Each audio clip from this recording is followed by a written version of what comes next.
Hello and welcome to another episode of GameHammer Dailies. Today we're doing arcade action with the original Metal Slug.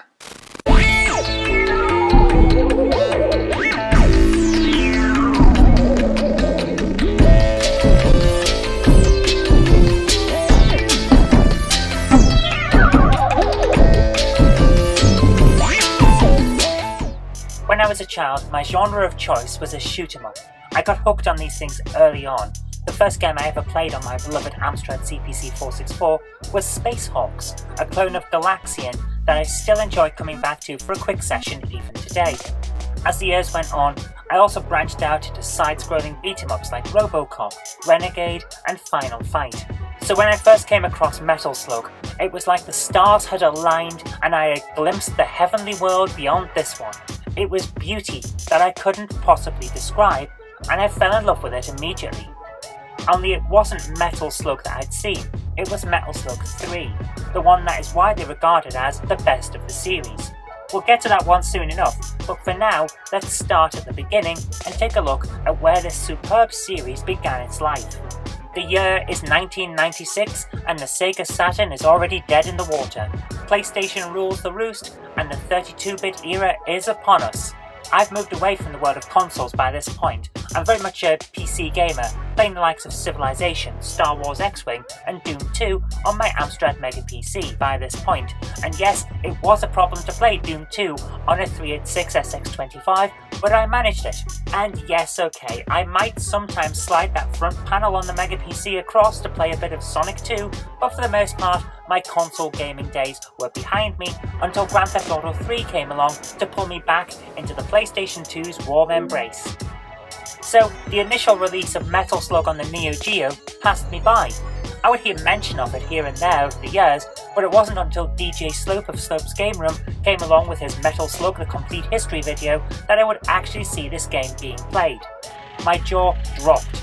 It looked amazing. Those graphics, that gameplay, that art style, I had to play it. But where could I get a copy? The Metal Slug Anthology was too pricey for me at that time, because the PlayStation 2 version was going for a stupid amount of money, but thankfully it has now settled down to a more reasonable price.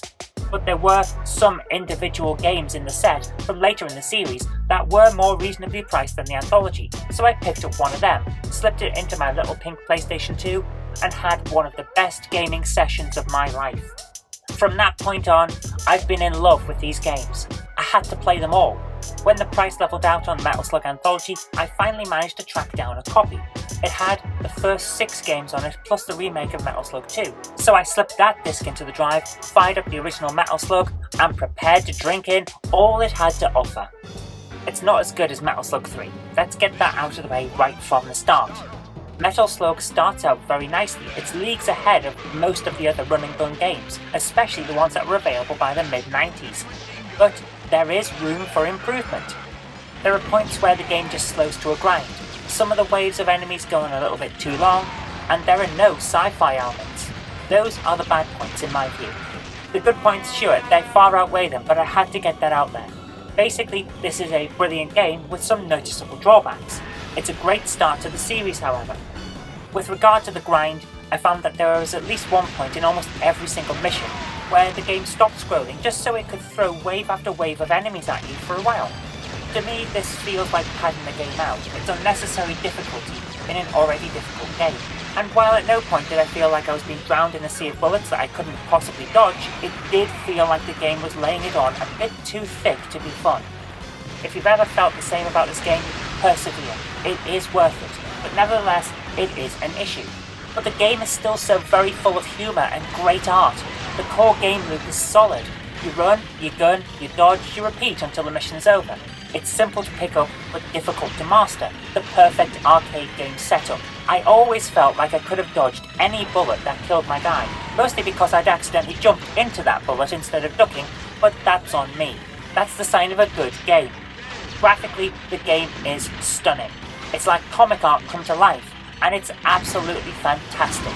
Mix that with fluid animation that's full of great little jokes, such as the guy who falls down a toilet when you blow up the outhouse that he's in Mission 5, and you have a stunning visual style that sets this series apart from everything that's come before or since.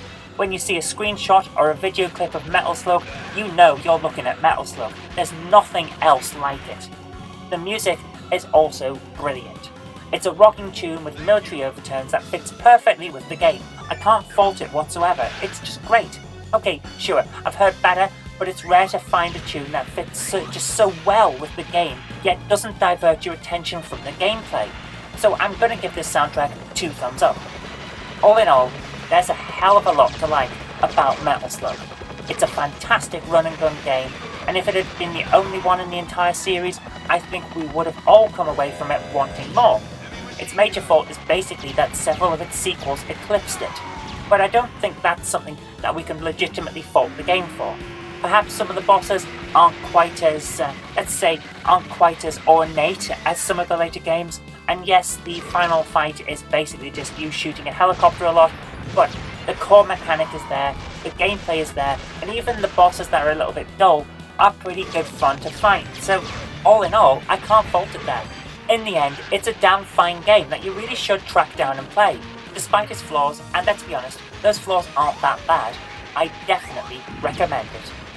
And there you are, what a fantastic game. I have to admit, it's not quite as good as Metal Slug 3, which is the one that I started with, but then again, not much is as good as Metal Slug 3.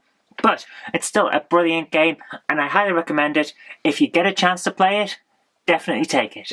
Okay, that's all we've got for today anyway, so thank you very much for watching. I hope you did like this, and if you did, remember to click that like button, share it with your friends so that they'll know a good game when they see it, and do subscribe for future videos because there will be more in the future. But until next time, I've been Kirk-Robinson, you've been watching GameHammer Dailies, and I'll see you tomorrow.